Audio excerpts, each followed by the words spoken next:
C'est les mêmes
Alors, on a repris.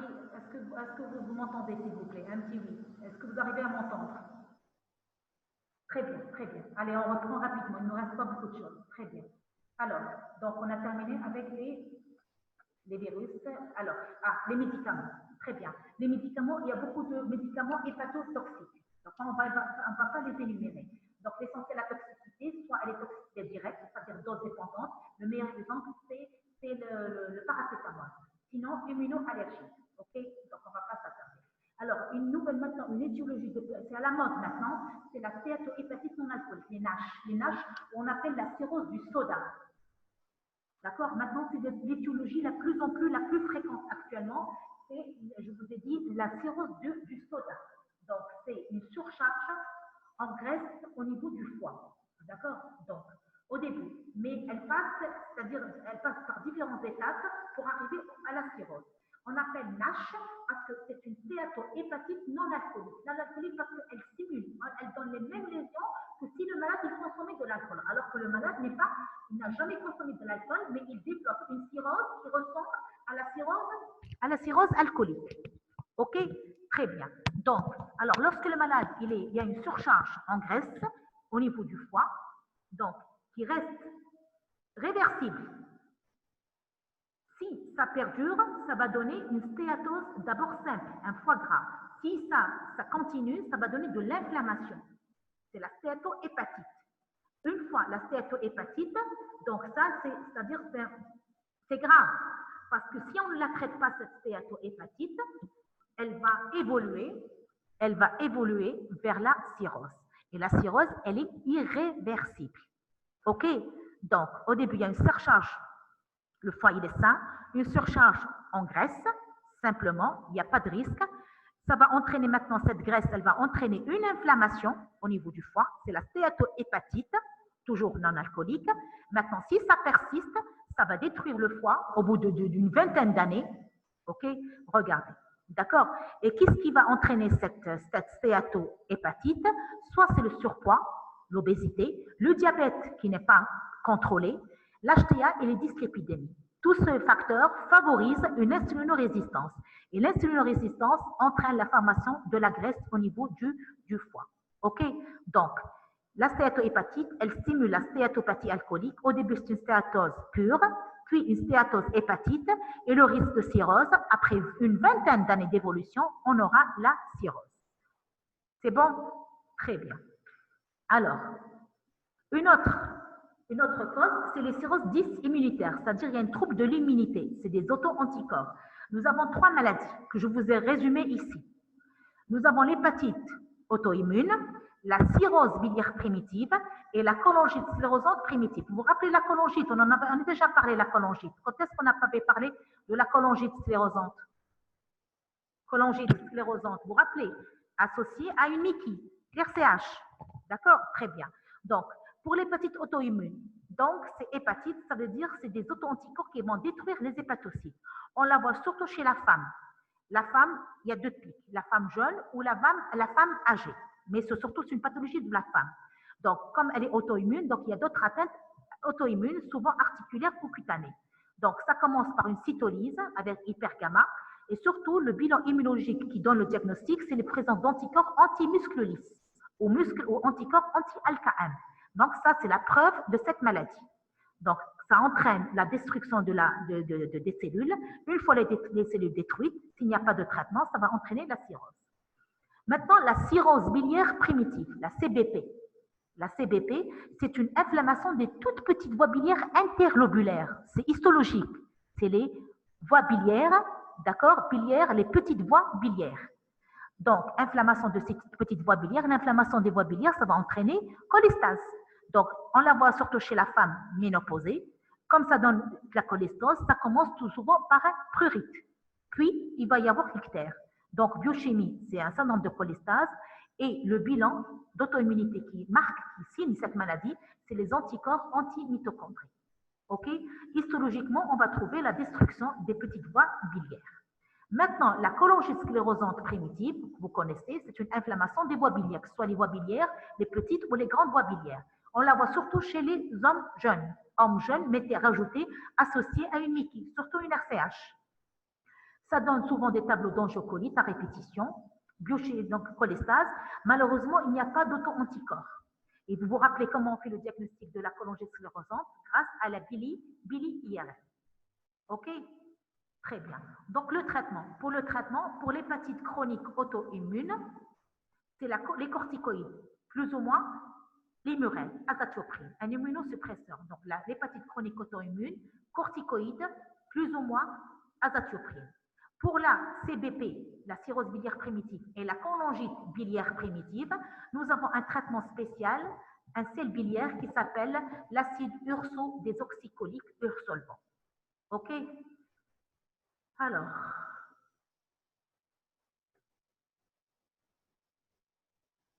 très bien.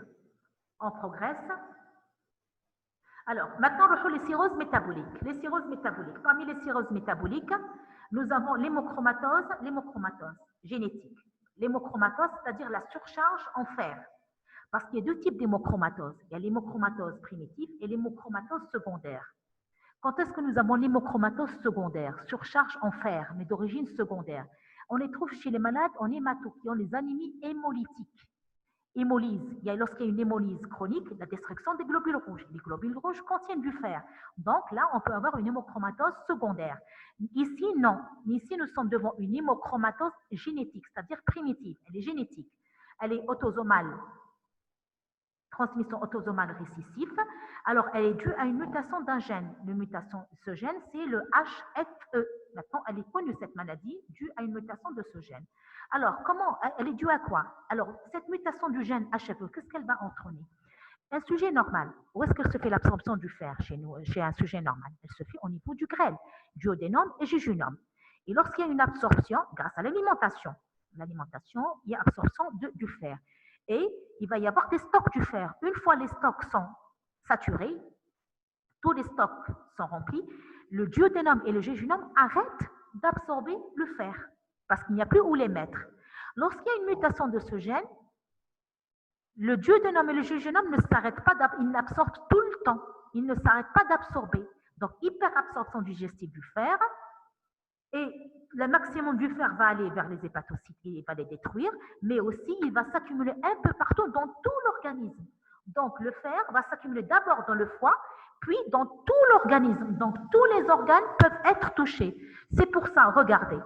D'accord. Donc, il va s'accumuler au niveau de la peau. Ça va donner une mélanodermie. Ça va s'accumuler au niveau du foie, ça va s'accumuler au niveau du cœur, ça va donner une cardiomyopathie, myocardiopathie dilatée. Et souvent, c'est la myocardiopathie qui tue le malade, ce n'est pas l'atteinte hépatique. Ça va s'accumuler au niveau du pancréas, ça va donner un diabète, ça va s'accumuler au niveau des glandes, ça va donner une ménopause précoce. Au niveau du surrénal, insuffisance surrénalienne, insuffisance thyroïdienne, ça va s'accumuler au niveau de l'os, au niveau des articulations, arthropathie et ostéoporose. Vous voyez que tous les organes sont touchés. Et souvent, la tête hépatique, elle est noyée au milieu de toutes les autres atteintes. Et pour moi, l'atteinte la plus grave, c'est la myocardiopathie.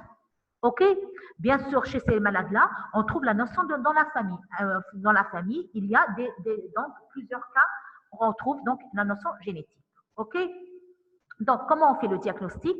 Donc, il y a une surcharge en fer. Donc, le fer sérique très élevé, supérieur à 30 mmol. La saturation de la transférine, supérieure à 45%. La ferritinamide, supérieure à 300. Ces chiffres-là, vous les apprenez. OK? Donc, ça, c'est qui confirme la maladie. Bien sûr, il faut rechercher la mutation pour confirmation immunologique. Le diagnostic de certitude, c'est bien sûr biopsie hépatique avec une surcharge en fer. Il y a une coloration spéciale pour rechercher le fer dans le foie, c'est la coloration de Pearl. L'essentiel permis. Le traitement, il n'y a pas de traitement. Traitement, c'est génétique. Donc, comme il y a une surcharge en fer, donc, alors oui, autre chose, vous rajoutez. Cette maladie, on la voit elle touche les deux sexes, hommes et femmes. Mais chez la femme, elle touche la femme à partir de la cinquantaine. Chez l'homme, elle le touche plus jeune, 20 ans, 30 ans. Chez la femme, 50 ans. Après la cinquantaine, elle peut être touchée par cette maladie. Pourquoi la femme, elle est protégée jusqu'à la cinquantaine? C'est à cause des menstruations, des règles. Les règles, on dirait, elles portent du sang, donc elles diminuent le fer. C'est pour cela le traitement de cette maladie, le seul traitement, c'est les saignées. Les saignées, c'est-à-dire le malade, il donne son sang chaque mois. Et ce qui est bien, c'est que le sang qu'il donne, on peut le transfuser. OK? Le seul traitement de la l'hémochromatose génétique, c'est les saignées. C'est bon? Très bien. Une autre maladie, cette fois-ci, c'est la surcharge en cuivre. Donc, maladie de Wilson.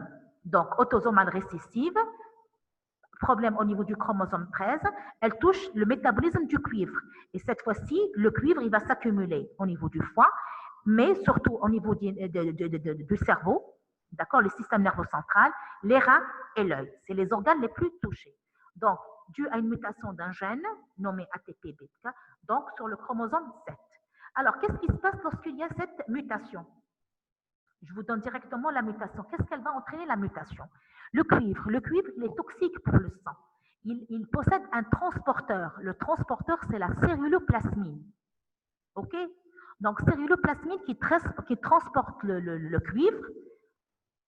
Donc, au cours de cette maladie génétique, il n'y a plus de celluloplasmine. Donc, il n'y a plus de transporteur et c'est pour cela le cuivre va s'accumuler au niveau du foie, des yeux et le cerveau. OK? Donc, c'est pour cela, les symptômes, les principaux symptômes, bien sûr. Alors, elle touche les sujets plus jeunes, contrairement à l'hémochromatose, à peu près 10 ans, 20 ans. Donc, soit elle donne tableau d'hépatite aiguë fulminante, souvent associée à une anémie hémolytique, et nous avons l'atteinte neurologique, syndrome extrapyramidal, les troubles d'équilibre, dysarthrie, agressivité, syndrome dépressif, la schizophrénie. Souvent, elle est diagnostiquée chez l'enfant. Souvent, c'est un retard scolaire. Un retard scolaire qui oriente vers des troubles neurologiques et le neurologue fait le diagnostic. Sinon, les manifestations oculaires, nous avons l'anneau de Kaiser-Fletcher. Vous voyez ici les petites flèches noires, c'est du cuivre, la couleur cuivre. D'accord? Un dépôt à la lampe à fente, on trouve cet anneau. D'accord? Autre manifestation, hématurie, protéinurie moins fréquente. Donc, on a dit, comment on fait le diagnostic de cette maladie? On n'a qu'à faire le dosage de la celluloplasmine, on ne la trouve pas. D'accord? La cuprémie, ça n'a pas d'importance, elle peut être augmentée comme elle peut être basse, mais surtout c'est la cuprurie. Comme il va être éliminé par voie urinaire de façon importante. D'accord? Histologiquement, on va trouver la concentration du cuivre histologique. L'importance, bien sûr, de l'encode familial. Le traitement, il y a un chélateur. Il y a un chélateur du cuivre, ce qu'on appelle la dépénicillamine, qui entraîne l'élimination du cuivre. Alors, vos questions. Normalement, on a terminé avec l'aide. Alors, bon, Alors, vos questions. Alors, faire perte du sang, exactement. Donc, il faut donner du sang, les saignées pour l'hémochromatose. Donc, on prélève du sang, oui. Il y aura la banque du sang, le malade va donner son sang, il se débarrasse et le sang, on peut le transfuser. Bon, répétez le traitement de l'acide, on va voir. Comment rajouter les points Schwarzschild? Comment, c'est-à-dire, comment rajouter les points? On va revenir Schwarzschild, il n'y a pas de problème, c'est tout. L'intérêt du lactulose, je vous ai dit, lactulose, il a intérêt sur l'ammoniémie, il diminue l'ammoniémie. OK? Il diminue l'ammoniémie. Comme il diminue l'ammoniémie, donc l'ammoniac ne va pas traverser la barrière hémato-encéphalique et perturber la neurotransmission. Le foie vasculaire, tout ce qui est problème au-dessus du foie, soit le syndrome de Budd-Chiari, l'HTP par bloc sus-hépatique ou le problème cardiaque. S'il y a un blocage à ce niveau, il y a un reflux du sang vers le foie et ça va détruire le foie. OK? Très bien. Comment le TIPS peut provoquer l'encéphalopathie? Le mécanisme. Le TIPS, c'est une dérivation. C'est-à-dire, on va enlever une grande quantité de sang, on va la contourner. Mais le sang, il n'est pas épuré. Il contient de l'ammoniac. Donc, ça peut déclencher l'encéphalopathie hépatique. Donc, oui, l'anneau de Kaiser-Fletcher, il est visible au fond d'œil. On n'a pas besoin. Non, pardon. Non, pas le fond d'œil, à la lampe à fente. On n'a pas besoin d'un fond d'œil. La lampe à fente. OK? Très bien. Autre question, avant de revenir le traitement thalacite. Ça va, il n'y a plus de questions. Si vous avez compris, il n'y a aucun problème. Il n'y a pas de formation ici de troisième secteur. Troisième secteur, c'est les grands brûlés. OK? On n'a jamais, je n'ai pas parlé du tout du troisième secteur ici. Alors, une autre question. Très bien. On revient pour qui un risque de reconstitution si on ne fait pas de... Alors, pourquoi on a un risque de reconstitution? Parce que c'est un problème mécanique. Lorsqu'on fait une ponction d'acide, donc, il y a un déséquilibre des pressions, elle va se reconstituer. Comme c'est purement mécanique, donc ce qu'on prélève au niveau du péritoine, il faut le reconstituer. OK? Risque de reconstitution, on ne fait pas de remplissage. Je n'ai pas compris la question, s'il vous plaît. D'accord? Alors, très bien. On va revenir rapidement le child. Alors, child, regardez. How the child, regardez. Un malade, par exemple. Je lui fais le bilan. Alors, il n'a pas d'acide. Déjà, il n'a pas d'acide. Je lui mets un point. Il n'a pas d'encéphalopathie. Je lui mets un point. Son TP, il est à 70. Je lui mets un point. Sans la taux de bilirubine inférieur à 25, je lui mets un point. L'albumine supérieur à 35, je lui mets un point. Déjà, quelqu'un qui va très bien, il a déjà 5 points. Le minimum, il a 5 points. Maintenant, le malade, il avait 5 points. Maintenant, il commence à faire une lame d'acide. Ça ne sera plus un point, ça sera 2 points. Donc, il y aura 6. Maintenant, si l'acide est de grande abondance, ça sera 3 points. Après 6, à 7 points. Donc, chaque fois, on rajoute un point. Et sachez que le trade, il peut changer. Si, par exemple, quelqu'un qui avait une acide de grande abondance, une fois on traite l'acide, il n'y a plus d'acide, eh bien, les points vont diminuer et le child va diminuer. Quelqu'un qui était en encéphalopathie, on a traité l'encéphalopathie, il n'est plus en encéphalopathie, elle est absente. Donc, les points, ils changent. Au début, il avait 3 points. Comme il avait coma, il avait 3 points. Maintenant, dès que le malade se réveille, il n'a plus d'encéphalopathie, un point. Donc, on donne des points. Imaginez un malade, regardez, un malade, il a bilirubine à 30. Donc, ça veut dire 2 points. On a déjà 2 points. L'albumine, il a un taux d'albumine à 25. Donc, on rajoute 3 points. Il a 5 points. Il n'a pas d'acide. 1 point. Ça veut dire qu'on a 6. Il fait une confusion mentale. Il a 2 points. Donc, 8. Je fais 8. Son TP, il est à 50. Zidou 2. Donc, là, il est à 10 points. 10 points. How start c'est the child. Zidou un autre exemple. Regardez, on a un malade a un taux de bilirubine très élevé, il est à 70. Déjà, un 3 points. Un taux, par contre, le taux d'albumine supérieur à 35.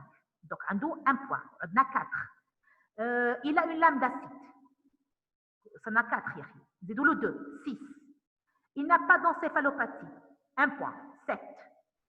Le TP, il est à 60. 60, 2 points, 9. Donc, il est stade B de child. C'est comme ça qu'on stadifie le malade. Et je vous dis, lorsqu'il arrive stade C, c'est-à-dire entre 10 et 15 mois, il est de mauvais pronostic. Là, il faut commencer la transplantation. Maintenant, si les stades A de child, souvent les stades A de child, c'est la cirrhose compensée. Compensée. Il n'y a pas d'acide, il n'y a pas d'encéphalopathie. Les stades C compensés, les stades, la cirrhose compensée, c'est un stade A de child. Dès qu'il commence à faire une petite décompensation, ça veut dire OB. Maintenant, si les décompensations sont plus importantes, c'est un stade C. Alors, ok. Pourquoi on injecte des questions, des questions. Pourquoi on n'injecte pas la vitamine K? Vos camarades vont vous répondre. Tu injectes ou tu n'injectes pas l'usine, qui le foie, il ne travaille pas. OK? Normalement, c'est ce qu'on appelle le test de colère négatif. Très bien. Transplantation du foie entier. Alors, très bien. Pour la transplantation, j'ai dû enlever quelques diapos. Pour la transplantation. Pour la transplantation, non. On ne transplante qu'un lobe. Un lobe. D'ailleurs, surtout pour les donneurs vivants. Donneurs vivants, un sujet vivant, on lui enlève un lobe, gauche ou droit, et on le transplante. OK? Et chez le malade qui a été transplanté, ça va régénérer. OK? Donc, on n'a pas besoin de transplanter tout le foie. Non, une partie du foie seulement. OK? Alors, où je vais stade B? Qu'est-ce qu'il a stade B? Quelqu'un m'écrit stade B. Où je vais stade B? Stade B. Stade B, c'est intermédiaire. Entre bon pronostic et mauvais pronostic, il faut le surveiller. Le traitement, ah oui, le traitement de l'acide. Le traitement de l'acide. Qu'est-ce qu'on fait le traitement de l'acide? On va revoir le traitement de l'acide. Alors, le traitement de l'acide. Bon, regardez. Le traitement de l'acide, il faut revenir à la physiopathologie. La physiopathologie, il y a une stimulation du système rénine-angiotensine-aldostérone. Donc, l'aldostérone entraîne une retention hydrosodique. Donc, pour lutter contre cette retention, il faut inverser, donner un anti-aldostéronique qui va permettre l'élimination du sel suivi de l'eau. C'est pour cela le meilleur traitement. C'est pour cela le traitement, c'est l'aldactone. C'est l'aldactone, le traitement, c'est l'aldactone. Et on peut rajouter le Lasix pour potentialiser, pour aider l'aldactone à travailler. Si on ne peut pas mettre de l'aldactone, l'Azilix seul ne donne rien. OK? Donc, l'aldactone, 100 mg, on commence par 100 mg. On fait le ionogramme urinaire pour voir s'il y a une inversion sodium sur potassium supérieur à 1. S'il est supérieur à 1, c'est bon. On s'arrête à un comprimé d'aldactone. Maintenant, si toujours rapport sodium sur potassium inférieur à 1, on augmente les doses. On augmente les doses progressivement. Un comprimé, 2 comprimés, 3 comprimés, maximum, c'est 4 comprimés. Si on n'est pas efficace, là, on rajoute l'Azilix. 4 aldactones, 1 l'Azilix. 4 aldactones, 4 aldactones, 2 l'Azilix, 3 l'Azilix, 4 l'Azilix. Sinon, le traitement combiné, c'est-à-dire directement associé. Un aldactone, un l'Azilix. Si ça ne marche pas, le ionogramme urinaire, toujours sodium sur potassium inférieur à 1, on rajoute. OK? Donc, le traitement combiné, il y a moins d'effets secondaires sur les troubles ioniques. Donc, on peut mettre l'un ou on peut mettre l'autre. Alors, s'il vous plaît, on va bientôt fermer. Traitement. Alors, Child C, cirrhose non, Child C. Si le malade il est en Child C, ça veut dire la cirrhose, elle est décompensée. OK? Pardon, Child A. J'ai pas compris. Child A, cirrhose compensée aldactone. J'ai pas compris cette question. S'il est compensé, il n'a pas d'acide. S'il n'a pas d'acide, on ne donne pas d'aldactone. OK? Est-ce que les gens normaux sans maladie peuvent donner une partie de son foie? Les malades, besoin de transplantation, quand on dit, oui, bien sûr, un sujet normal, vous avez un membre de votre famille, bon, pour empêcher, donc maintenant pour empêcher le trafic d'organes, il est obligatoire que ce soit un membre de la famille, quelqu'un qui est en bonne santé, qui a le même groupage. Donc, il peut donner une partie de son foie et son foie va régénérer, oui.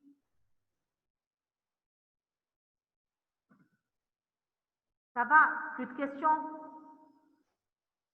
Très bien. Allez, c'est bon. Je sais que c'est un cours qui est lent, qui est un peu difficile. Donc, bon, très bien. Donc, la semaine prochaine, on va faire, il nous reste quelques cours. Je vous remercie de votre attention. Vous aussi, vous êtes des amours. Très bien. D'accord. Allez, la semaine prochaine, Inch'Allah, mercredi matin, on va essayer de faire la. Alors, essayez de réviser l'endoscopie et les troubles fonctionnels. D'accord. Mercredi, ça va être endoscopie et troubles fonctionnels. Et jeudi après-midi, on fera consultation devant une hépatomégalie et l'ictère. On a dû sélectionner, j'ai choisi ça, c'est les plus importants pour vous. Les conduites à tenir, l'endoscopie et les troubles fonctionnels. Allez, au revoir et révisez bien.